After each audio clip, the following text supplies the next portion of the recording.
You're watching Nevada Business Chronicles.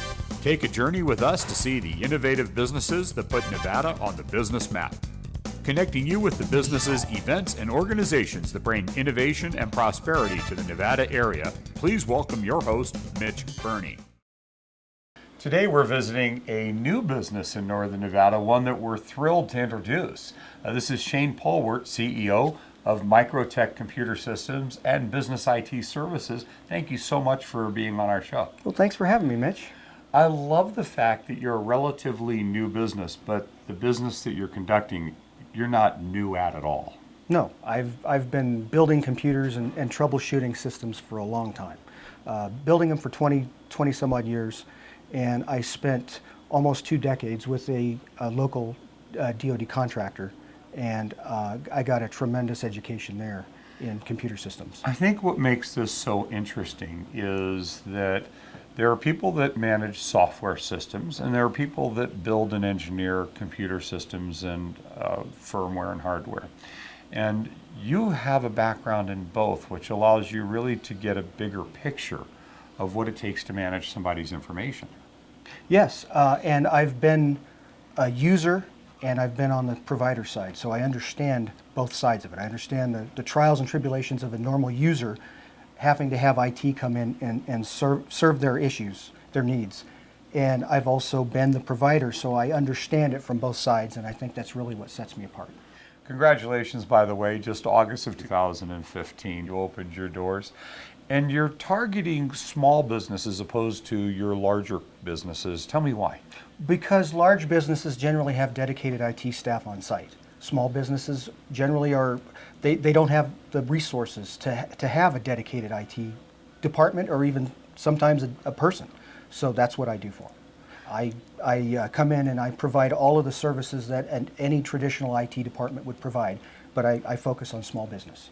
When it comes to small businesses, if they have a failure, it can completely bring their business to a halt and cripple them. Absolutely. And small businesses generally don't have dedicated IT on staff, so they're left to their own devices.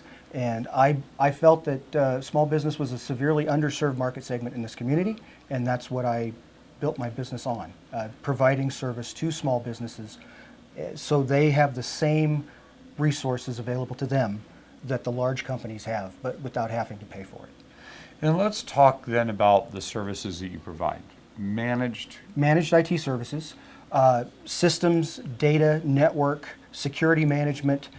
Basically, managed services is farming out the management of your network and the systems to somebody, such as myself, to come in and make sure that they're maintained, that the antivirus software is kept up to date, that the security meets HIPAA compliance standards, that they have a good disaster recovery plan in place. I prefer to call it disaster avoidance because if you do it right, a disaster doesn't have to cripple you.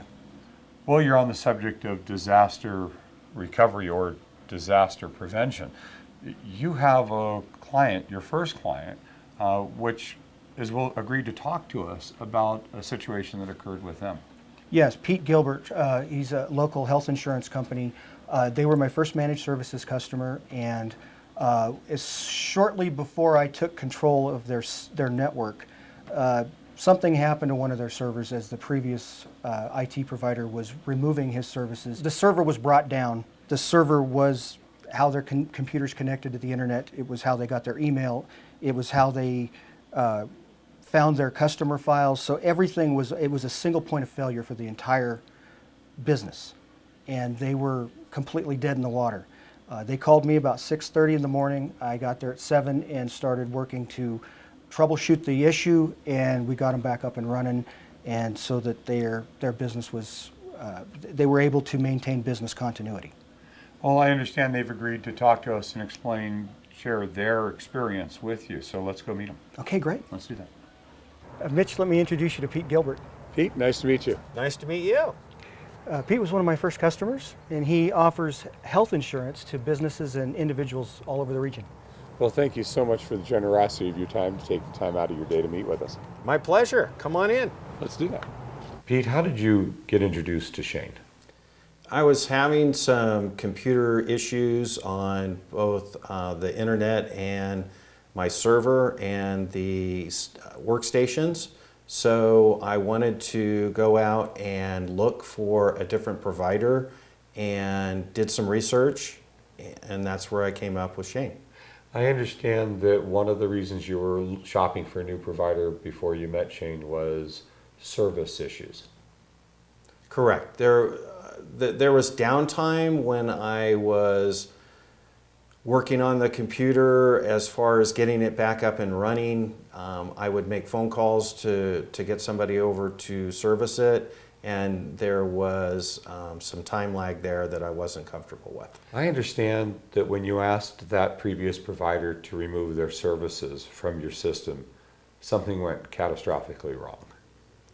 Well, when they removed their software, the computer went down, and so I called Shane in a panic early in the morning, and he was able to fix it prior to the open enrollment that we had coming up that day. So it was great to see him be able to come to our attention so quickly. What has it been like working with Shane from that point on? It's been fantastic. Very good service, real quick response time, and that's what I look for in a client, because I need to offer those benefits myself. So I need somebody on the computer end that I'm not a specialist in, specializing in doing those services quickly. Well, I understood that. You're looking for somebody who's going to deliver services at the level you provide your clients as Correct. well. And to then be able to endorse somebody else for doing the same says a lot about that. Correct, yes. Shane does a great job. I appreciate you taking the time and sharing that with us. Thank you. Wow, that was very enlightening. Yeah, Pete's a great guy. He's got a great bunch of employees, and I really enjoy being their IT guy. The story that I heard about just being completely like a fish out of water, I mean, absolutely nothing worked. When you started to find out about what went wrong, you started to need some access and some passwords. Yeah, when I started installing my services, I first did a network evaluation. I didn't even have administrative access to the network. So none of the people in the office had passwords, so they were pretty much helpless. And we had to get on the horn and talk to the previous guy to make sure that he provided those passwords. And I've since made sure that there's at least 2 people in their office that can access any system or device, so that if I get hit by a bus, it doesn't have to affect their business. You know, I think that's really important, because you're talking about a level of integrity that your services, should somebody ever decide to terminate your services, it's nothing personal, it's okay. Right. They have access to everything. And that's a level of commitment that you give to your clients, which obviously prior to you, they didn't have. I think that should be a standard. There should never be an instance where somebody does not have the administrative access to their own computers.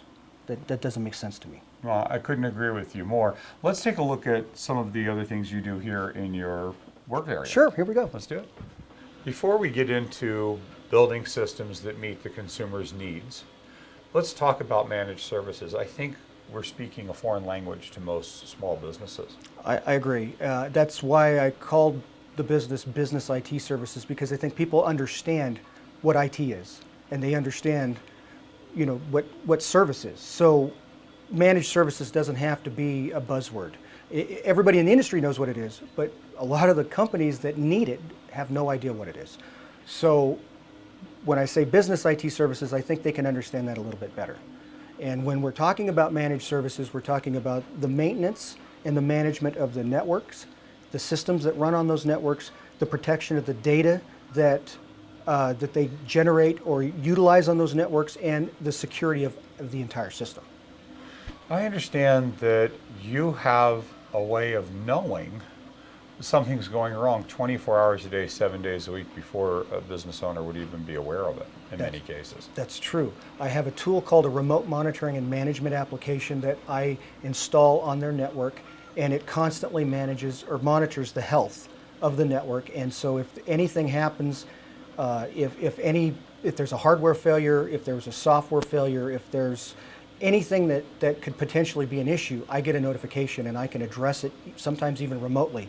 They don't even have to know about it.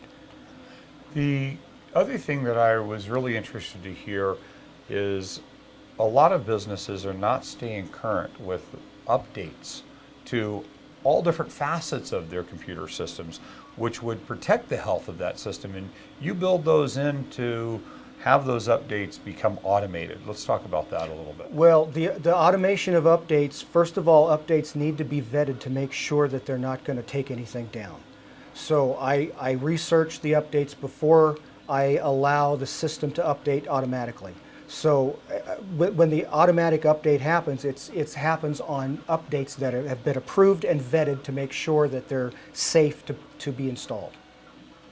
Wow, that's really interesting, because all of us on our laptops will get these constant, requests to update, even our cell phones, all the software on them.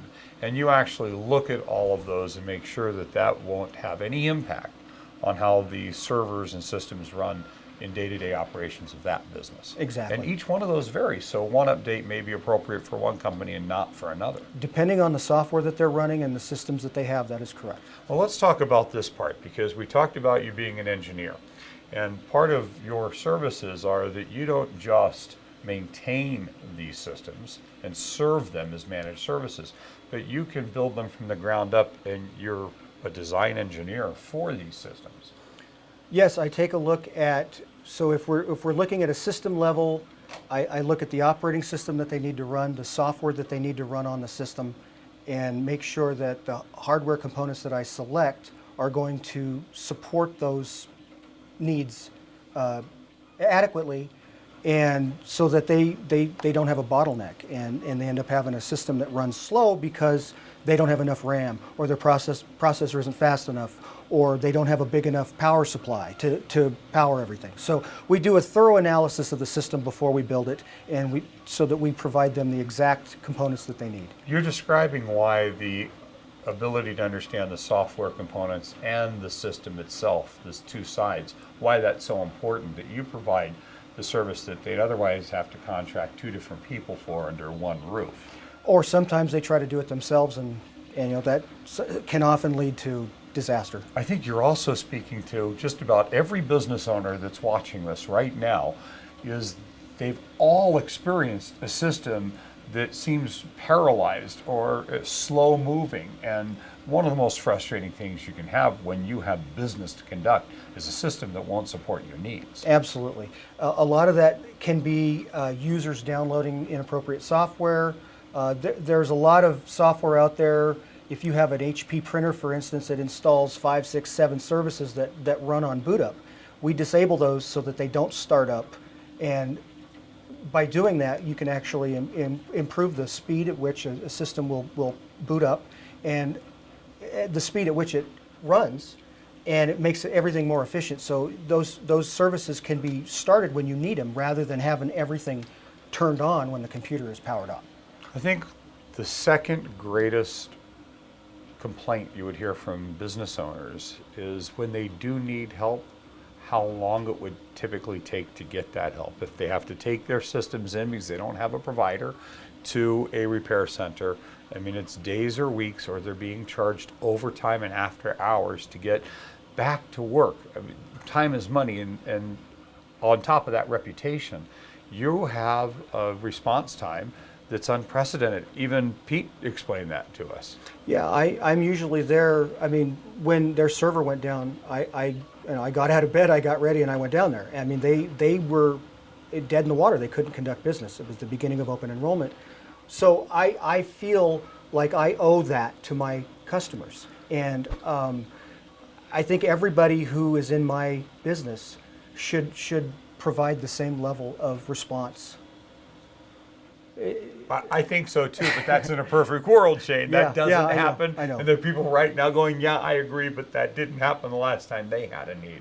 And really, I want to also talk about, we were talking a couple of times about disaster relief, recovery, and disaster prevention. Mm-hmm. But in that case, that's when a lot of businesses that don't have a managed service like you will pay the most to get back up online. they get people that go, oh, they're in a need, let's charge them time and a half or double time, holiday rates, all these other things. Your basic program includes that, and there's no additional rates. With Pete, for an example, the time that you had to get there early or stay late, didn't matter if it was a holiday, a weekend, there was no extra charges for that. There wasn't even a charge for that. It was already included in his basic service. Exactly. So he pays me monthly, and with that monthly fee, it's a flat rate, and I have a built-in response time within 3 hours. And I've never been that late, but I promise to be on site within 3 hours if I need to. If it's something that I can do remotely, I can log on, boom, and get it done. But that is unprecedented. That's the part that excites me the most about small businesses being able to find something that they can use without having to in-house their IT services and pay a full-time staff employee, but they have somebody that's on call for immediate really help when they're desperate without then getting charged or raked over the coals for those repairs. Exactly. That didn't cost Pete an extra dime. No, it didn't cost him anything. I think people are going to be fascinated with that. That's why I wanted to take a minute to share that. That to small businesses is value. Well, it's not true that he didn't cost him anything. He pays for the managed service with the managed service It contract. didn't cost him extra. It didn't cost him extra. How do you start with a new client, for an example? I go on site and I do an evaluation of the existing network. I take a look at the systems that they have and the devices that they have on the network, and I install a piece of software that analyzes the system and gives me a report so that I know at a given time what the health of any system is, if it needs to be updated, if it's got any viruses, if it's got any hardware problems, anything that could potentially bring it down. One of the things you had mentioned to me is one of the first places that you begin with a new business is that many times every employee has administrative access, and that may not be appropriate. That's correct.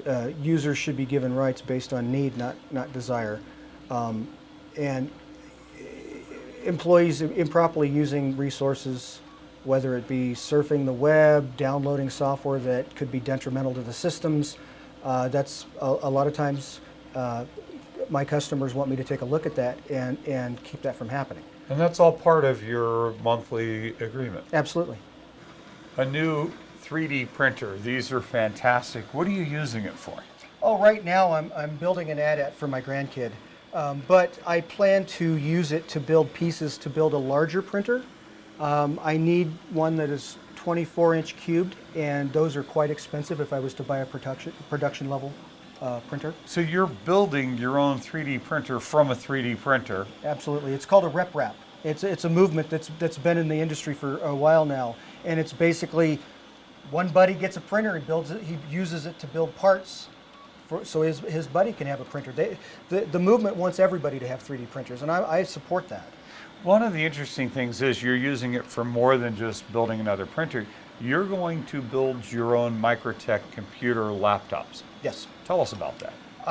Well, the laptops that are available, the proprietary systems, come with bloatware and trialware. Any of us who have purchased a computer in the last 10 years are frustrated with all of the bloatware that you're talking about, where you have to buy a document system and a spreadsheet system and a security system, and it's like all put there, and try to remove this stuff, and it feels like your system stops working because of it.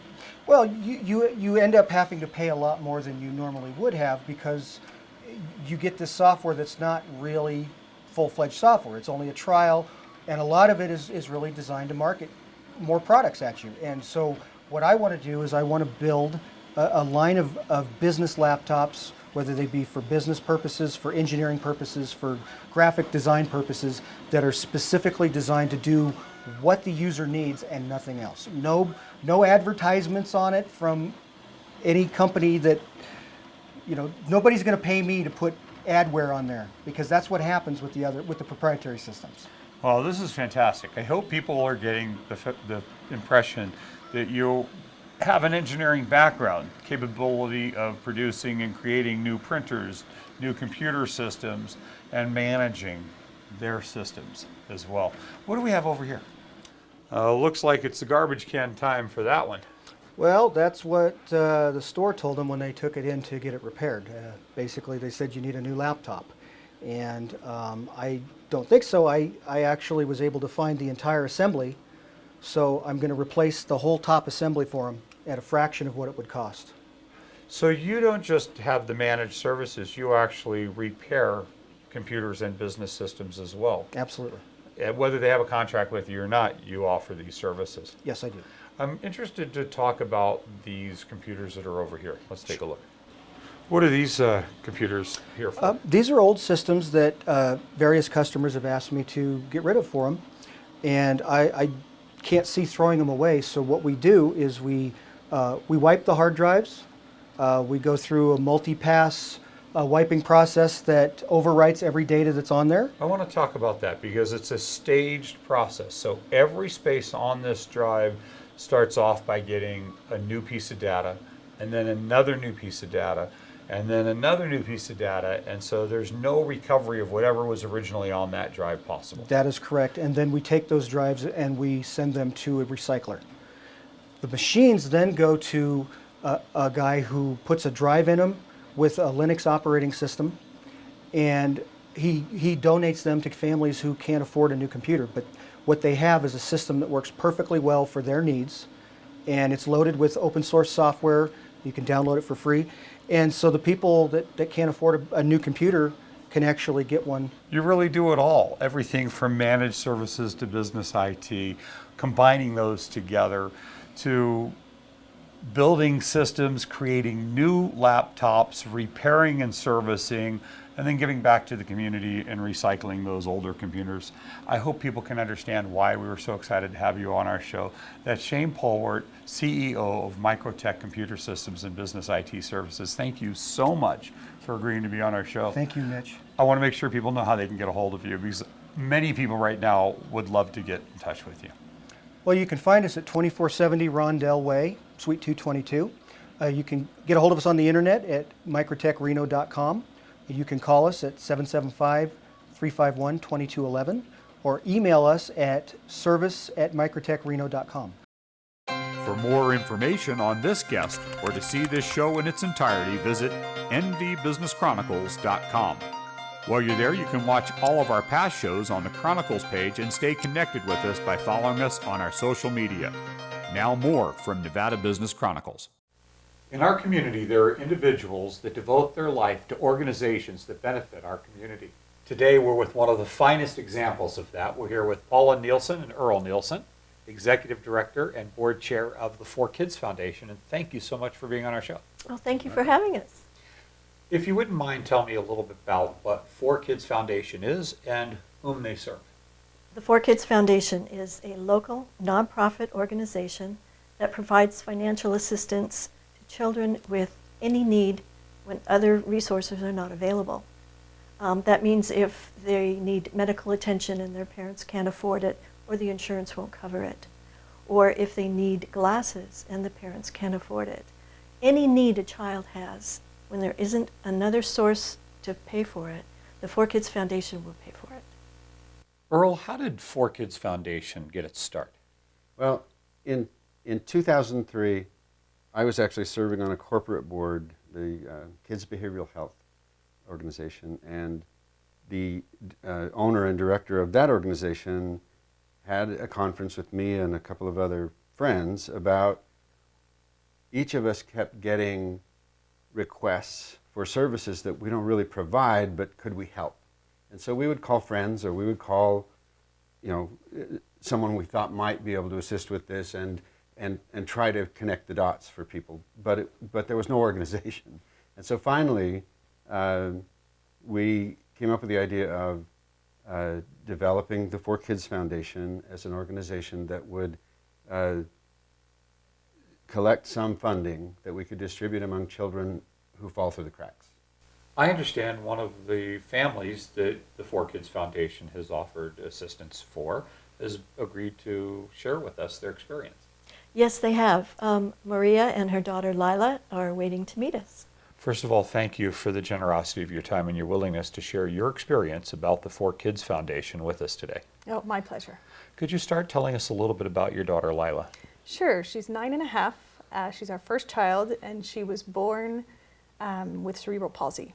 So her cerebellum at the bottom, the base of her brain, is smaller than normal. It's not growing at a typical rate. So it impacts her physical sense, her cognitive. She has a little bit of a delay, maybe a year, year and a half delay. Special services at school, therapies every week, orthotics on her legs, special expensive treatments. And how did you first get involved with the 4Kids Foundation? Through a friend. Lila was very little, 1.5 to 2 years old, and she needed orthotics for her legs, and they were $1,900, and our insurance was not covering them. So we didn't know what to do. We knew she needed these, and a friend introduced us to 4Kids. Thank the Lord. It really was a huge financial burden lifted off the family. I'm certain that this has affected more than just Lila, the financial assistance that's been provided to her by the 4Kids Foundation. Correct. It's helped the whole family, not only lifting that financial burden, but allowing all of us to see her flourish in ways that she never would have been able to have possible.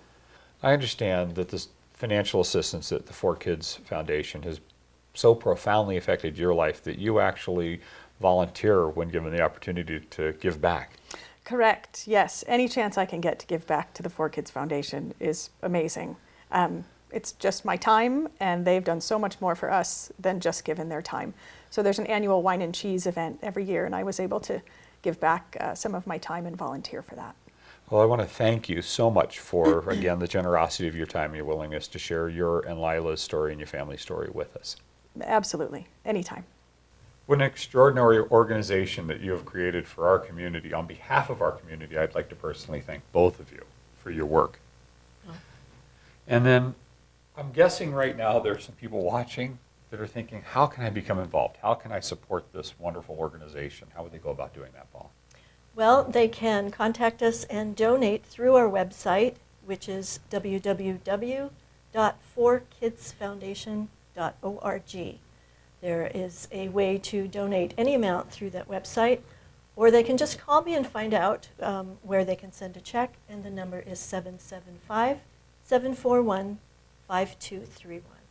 That's Paula Nielsen, Executive Director for the 4Kids Foundation, and Earl Nielsen, Board Chair. I hope you enjoyed the show. For more information on this guest or to see this show in its entirety, visit nvbusinesschronicles.com. While you're there, you can watch all of our past shows on the Chronicles page and stay connected with us by following us on our social media. For information on becoming a guest on our show, contact us at info@nvbusinesschronicles.com. We hope you enjoyed the show. Thanks for watching. Tune in next week at the same time for more from Nevada Business Chronicles.